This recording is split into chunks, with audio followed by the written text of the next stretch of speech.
Título: O Rio das Vozes Perdidas. A névoa agarrava-se ao rio como um sudário, espessa e gélida, devorando a luz da lua minguante. A aldeia dormia, alheia ao terror que pairava sobre as suas águas turvas. Apenas o eco distante dos cães, latindo para o nada, rompia o silêncio opressivo. Um silêncio que em breve seria destroçado. O velho Mateu, um homem curtido pelo sol e pelas tragédias, era o único que permanecia acordado. Sentado no alpendre da sua cabana, balançando-se lentamente, com o olhar fixo no rio. Conhecia os seus segredos, as suas correntes traiçoeiras e as histórias que o vento sussurrava ao roçar a superfície. Histórias de almas perdidas e de uma pena eterna. Esta noite, o rio falava com uma voz diferente. Um lamento surdo, que ascendia desde as profundidades. Um gemido que se filtrava entre o murmúrio da água.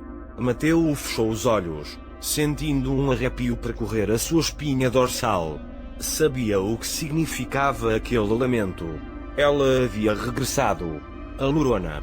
O espectro de uma mãe consumida pela dor, condenada a vagar eternamente em busca dos seus filhos afogados.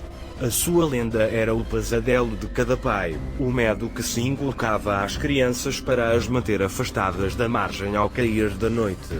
Mateu abriu os olhos com brusquidão. O lamento havia se intensificado, convertendo-se num grito dilacerante. Um grito que ressoava no ar, gelando o sangue nas veias.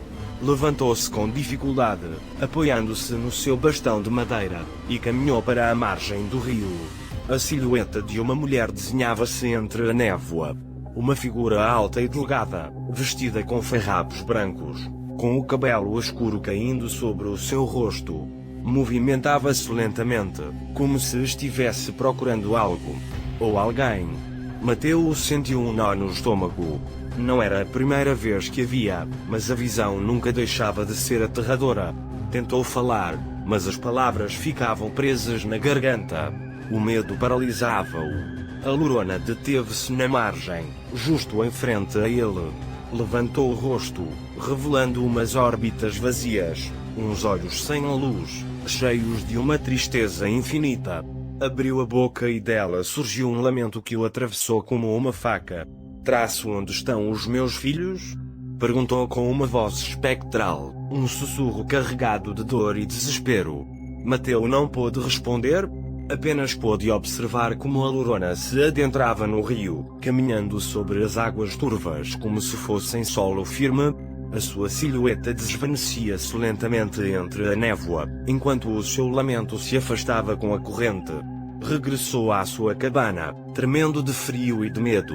Acendeu o fogo na lareira e sentou-se frente a ele, tentando acalmar o seu coração agitado. Sabia que a noite seria longa. A Lorona não descansaria até encontrar os seus filhos. E isso significava perigo para todas as crianças da aldeia. Na manhã seguinte, a aldeia despertou com a notícia.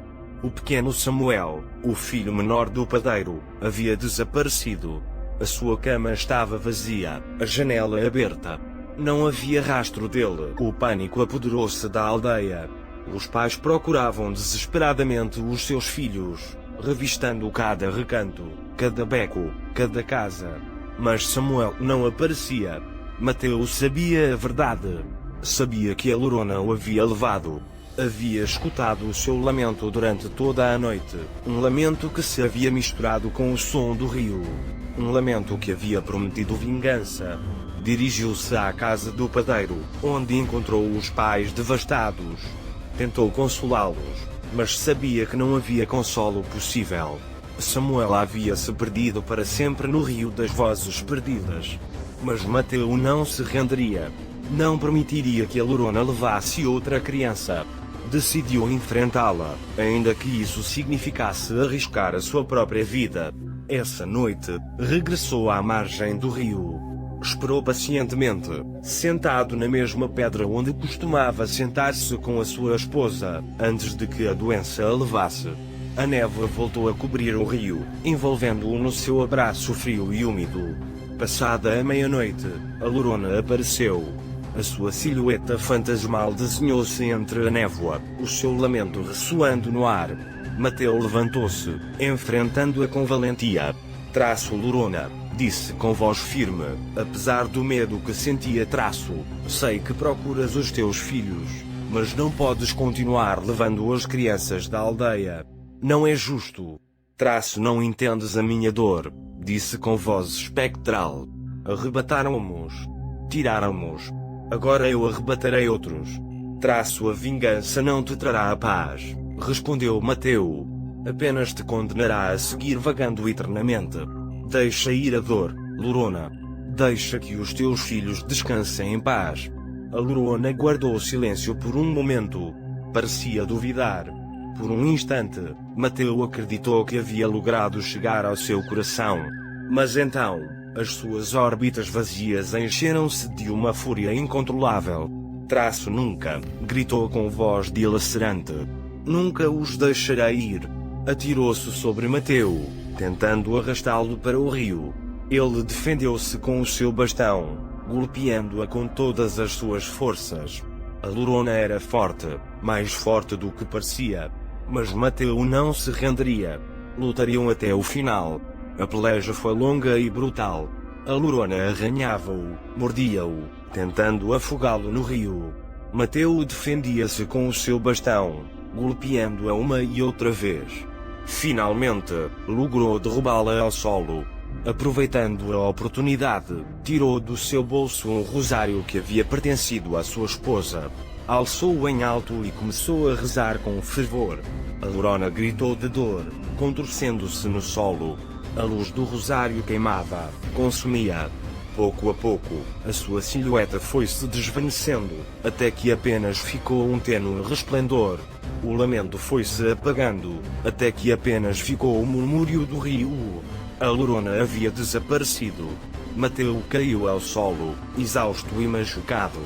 Mas havia-o logrado. Havia libertado a aldeia do terror de Lorona.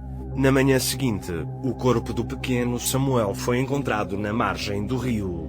Estava dormindo, são e salvo. A Lorona havia-o devolvido. Desde então, a Lorona nunca mais foi vista no rio. Alguns dizem que finalmente encontrou a paz e se reuniu com os seus filhos. Outros, que segue vagando por outros rios, procurando vingança. Mas na aldeia, a lenda da Lorona converteu-se numa recordação distante, uma advertência para as crianças que se aproximavam demasiado da margem do rio ao cair da noite.